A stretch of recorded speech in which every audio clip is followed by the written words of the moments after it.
الترجي الذي التونسي كمل اليوم تحضيراته بإجراء آخر حصة تدريبية قبل مواجهة الأولمبي البيجي غدوة الأربعاء على الساعة 3:30 في ملعب الأولمبي برادس.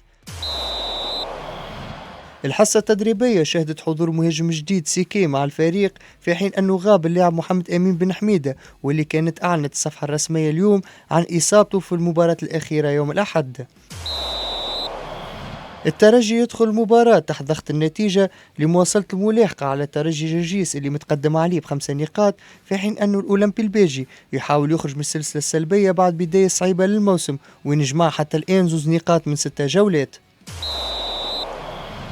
بالنسبة لتاريخ المواجهات بين الفريقين في آخر 10 مباريات، الترجي كان انتصر في 7 مقابلات، في حين أن الأولمبي البيجي انتصر في 2 مقابلات فقط، ومباراة واحدة كانت انتهت بالتعادل.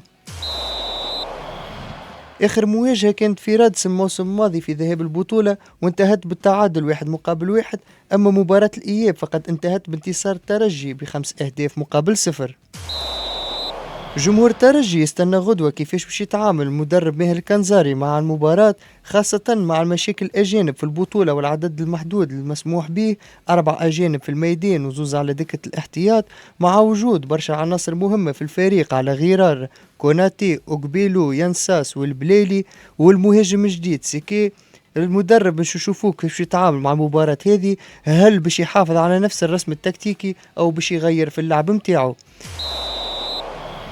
هذه الأسئلة باش نشوفوا الإجابة متاعها غدوة على الميدان. في انتظار هذا خليونا تعليقاتكم وما تنساوش باش تتابعوا القناة متاعنا.